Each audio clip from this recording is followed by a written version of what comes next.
Bonjour tout le monde, j'espère que vous allez bien, bienvenue dans une nouvelle vidéo. On va discuter aujourd'hui retour d'expérience et en même temps sur une question qu'on me pose très souvent au niveau de la chaîne, au niveau de LinkedIn et par ailleurs.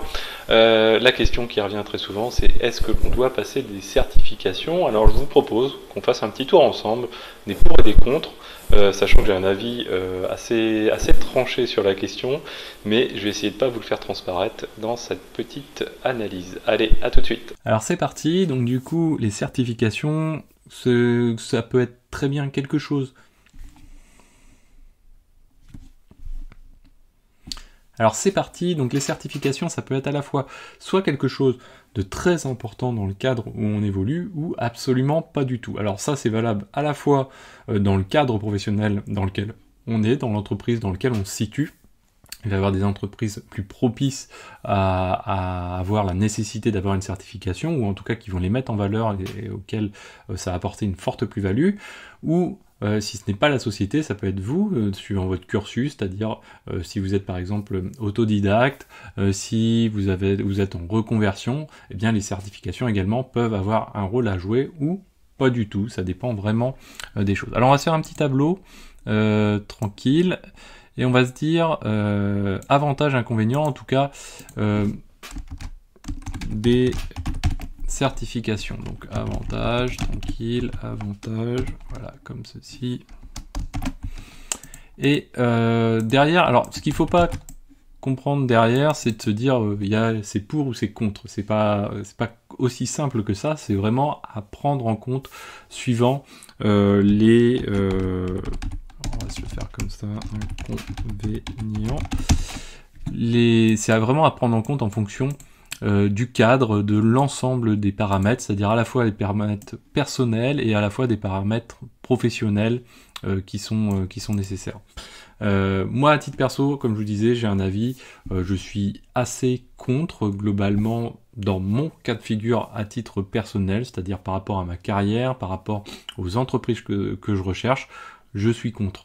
Après, voilà, il y a que les imbéciles qui changent pas d'avis, mais en tout cas par rapport à ce que je recherche actuellement, ça ne matche pas. Alors on va voir ça un petit peu au fur et à mesure. Dans les avantages, première chose, eh bien ça peut donner tout simplement un but d'apprentissage. Donc ça, je trouve ça plutôt bien, hein, et même très bien, c'est-à-dire que moi autant, voilà, j'ai fait plusieurs années où j'ai eu du mal à trouver les projets pour me faire évoluer et me faire travailler les technos, et puis du jour au lendemain, un petit peu, j'ai trouvé ce projet qui est finalement la chaîne YouTube et qui m'a aidé à percer, à pousser mes compétences un petit peu plus loin et à continuer sans cesse à chercher à apprendre des choses. Les certifications, c'est exactement pareil, ça peut être des leitmotivs, ça peut être des catalyseurs pour essayer d'avancer, de continuer à avancer, à chercher, à creuser dans des technos. C'est également aussi la possibilité de faire un peu plus le tour d'une techno.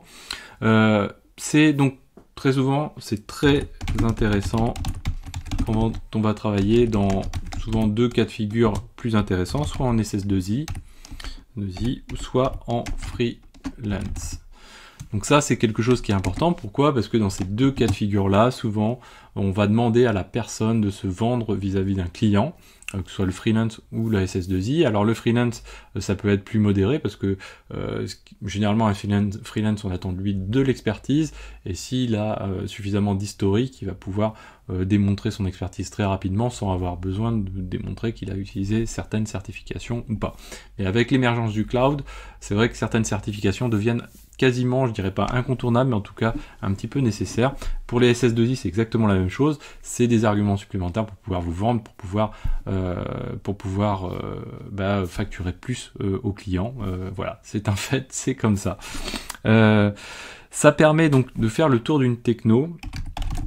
Alors j'entends par là, c'est que très souvent, dans le monde professionnel, ce qui va se passer, c'est qu'on installe des applicatifs divers et variés, que ce soit de la base de données, de l'applicatif plus standard, du monitoring ou autre, et bien souvent on fait ça un petit peu, alors je vais pas dire tête baissée, il ne faut pas le faire tête baissée, mais on fait les choses dans un cadre particulier avec un laps de temps qui est borné, qui est confiné, qu'on va dire en tout cas, et qui n'est pas extensible. Et bien ce qui se passe, c'est que souvent, on va pas forcément faire le tour des technos, on va pas forcément avoir une vision un petit peu étendue de la techno, on va essayer d'aller un petit peu plus se centraliser et aller droit au fait. Alors je vais pas dire c'est un tort, mais en tout cas il faut chercher à éviter ce travers-là. Pourquoi ? Parce que derrière, quand on installe une technologie sur une infrastructure, le but c'est de capitaliser dessus, et qui dit capitaliser dessus dit essayer de la réutiliser dans différents cas de figure, sans tordre non plus les choses par rapport au concept de base, etc. Mais en tout cas de la réutiliser, et pour ça il faut en avoir une bonne connaissance. Et il faut se donner du temps pour avoir cette bonne connaissance. Malheureusement, ça c'est un paramètre qui ne dépend pas que de vous. Donc ça c'est quelque chose qui est important, de faire le tour de la techno, et pour faire le tour de la techno et pour pouvoir se passer ces certifications, je trouve que c'est quand même relativement nécessaire de passer par de la formation dédiée. C'est quelque chose qui va un petit peu de pair avec. C'est pour ça que souvent les organismes de formation sont aussi des organismes de certification, ou en tout cas aident à passer cette certification. Quand les deux sont mélangés, c'est peut-être un petit peu dommage parfois, on peut se poser la question, mais en tout cas c'est un fait, c'est comme ça que ça fonctionne. D'autres cas de figure où c'est intéressant, c'est pour les personnes qui ont un diplôme qui n'est pas reconnu ou qui sont en reconversion et qui ont besoin de montrer leurs preuves. Donc ça c'est aussi quelque chose que je trouve assez important, c'est par rapport au diplôme. Parfois, on va dire, les diplômes même maintenant commencent à être moins regardés. Et de fait, à côté, il faut quand même pouvoir démontrer des choses. Et pour pouvoir démontrer des choses quand on débute, donc on va mettre débutant, eh bien, c'est vrai que les certifications, c'est un gage un petit peu de démonstration déjà de premiers acquis. On retrouve ça souvent, notamment dans les formations plutôt réseau, c'est-à-dire que les écoles en question font passer parfois même souvent des certifications type CCNA, etc. Ensuite, il y a un autre côté, on va dire un petit peu fun des certifications, c'est le challenge entre collègues. Alors perso, j'en suis pas méga fan, non pas que je n'aime pas challenger avec les collègues, etc. Effectivement, ça peut être quelque chose d'intéressant, mais je suis pas méga fan de ça. Pourquoi ? Parce que là, quand on commence à balayer un petit peu les petites choses qui se structurent, on se rend compte que d'une chose, c'est que pour passer une certification, il va falloir quand même bosser la chose, et il va falloir surtout dégager du temps. Et du coup, accentuer cette chose-là avec le challenge entre collègues, ça va entraîner des choses. Dans certains cas de figure, pour certaines personnes, ça pose pas de problème. Par exemple, pour les gens qui ont une famille comme moi, ça va poser des problèmes parce qu'on peut pas dégager du temps aussi facilement qu'on le souhaite. Donc derrière, il y a l'acquisition de badges et tout ce qui permet un petit peu de motiver les gens à aller dans cette certification et avancer dedans. On en reparlera aussi dans les côtés négatifs parce que je trouve qu'il y a quand même un gros côté négatif, surtout actuellement dans ce domaine-là. Aussi, ça peut être aussi alors c'est pas un avantage, c'est un outil d'action, un moyen d'action. Quand on a des équipes à gérer, par exemple, bien ça peut être un moyen de fixer des objectifs. Donc pour derrière, s'il y a des primes ou des augmentations, par exemple, eh bien pourquoi pas prendre en compte ce paramètre-là. Dire le conditionner complètement, j'en suis pas fan, mais en tout cas, ça peut être un élément qui peut être pris en compte. Après, c'est vraiment à voir au cas par cas. C'est quelque chose de toute façon qui globalement, si la personne fait bien son travail, ça ne doit pas être pris en compte puisque ça ne doit pas changer les choses. Après, c'est vraiment apprendre à apprécier plus globalement. Derrière, bien souvent aussi, donc les avantages, c'est quoi ? Ça va permettre surtout de toucher aux technologies récentes, donc le cloud et Kubernetes. Et souvent, quand on arrive sur les certifications, il y a aussi la formation, comme je le disais avant, et derrière, ça permet de toucher, d'avoir un peu de playground, voire d'utiliser des comptes gratuits de différentes manières. Et ça, c'est plutôt pas mal. Alors, on va passer au côté un petit peu négatif. J'en ai pas des masses, donc vous allez pouvoir le voir quand moi qui ai un avis relativement tranché sur la question par rapport à moi, quand on regarde l'ensemble, finalement, il y a quand même pas mal de côtés aussi assez positifs, mais j'en démords pas par rapport à mon cas de figure. Donc première chose, c'est du temps. Et moi personnellement, j'ai pas de temps à consacrer à la certification, en tout cas à cette approche. Pourquoi ? Parce que donc il faut du temps et il faut avoir une méthodologie qui se rapproche très souvent, pas tout le temps, du bachotage. On entend par bachotage, c'est réviser des questions précises sans forcément s'étaler plus sur les côtés, voir des cas très très précis de manière itérative parce qu'on sait que ça peut tomber et du coup on révise ces questions-là plutôt que éventuellement de passer du temps sur des concepts, etc. Moi voilà, j'ai fait la certification CKA que j'ai loupé au premier abord parce que je n'ai strictement pas du tout révisé et du coup de fait j'ai eu deux effets qui m'ont pas trop intéressé dans cet aspect-là. Première chose, c'était la nécessité de bachoter et ça j'avoue que je suis radicalement contre dans mon cas de figure. Après quand on est en SS2I etc, c'est plutôt positif quand même, ça reste très positif, mais je suis contre. D'autre part, quand j'ai passé la certification, je me suis dit, mais en fait, quand j'ai vu les questions, alors il y en avait des extrêmement simples, mais c'est même pas simple, c'est-à-dire qu'un enfant y arriverait, et derrière, ce qui se passe, c'est que pour moi, à la fin de la certification, mais je me suis dit, mais en fait, on parle pas de la même chose quand on fait de la production sur Kubernetes, quoi. Il n'y avait pas les concepts, il n'y avait pas de déploiement, c'était plutôt...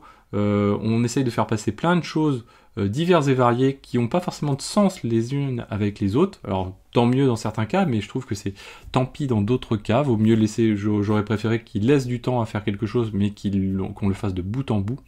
Voilà, enfin bon. Après j'ai loupé, hein, c'est ainsi. Derrière, qu'est-ce qui se passe ? C'est que dans le deuxième effet négatif par rapport à la certification, si on prend le cas de Kubernetes, c'est qu'il propose de la repasser une semaine après avec sensiblement les mêmes questions. Donc la valeur de cette certification finalement n'en a que peu finalement. Donc c'est un petit peu dommage. Donc comme je disais, pas toujours représentatif. Donc représentation de la production. Donc là, pour moi, c'était quelque chose qui était relativement négatif par rapport à cet aspect-là. Je m'y retrouvais vraiment pas du tout. C'est pareil, c'est que derrière, je trouve que les entreprises qui ont besoin de certification, c'est un profil d'entreprise donné. Donc profil entreprise. Et moi, dans mon cas de figure, en tout cas, ça ne matche pas du tout avec les entreprises. Donc, c'est-à-dire soit des SS2I et qui vont chercher à vendre votre profil dans généralement des grosses boîtes, etc. Rien que le fait de se faire vendre un petit peu, bon, ça c'est une approche qui est discutable, mais en tout cas, ça correspond pas à mes profils, au profil d'entreprise que je recherche. Voilà, ça c'est un paramètre que je prends en compte à titre perso et qui pèse vraiment beaucoup dans mon choix final. C'est pour ça que je suis assez négatif sur les certifications. Difficile sans formation spécifique, c'est-à-dire que très souvent on parle de bachotage qui est assez différent de la production. Et derrière, alors je dis pas que ça apporte rien, hein, ça apporte quand même des choses, une structure pédagogique, mais par rapport à quelqu'un qui fait la production, ça peut être deux mondes un petit peu différents. Et derrière, ça impose quasiment de fait une formation spécifique qui est souvent vendue avec la certification et vice-versa. Je trouve ça un petit peu dommage, c'est un inconvénient, on va dire, un petit peu.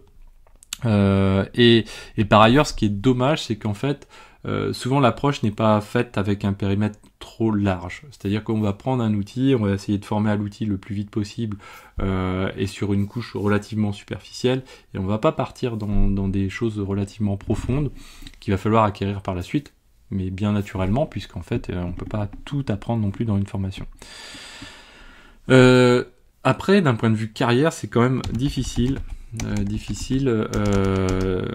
compte tenu du nombre de techno.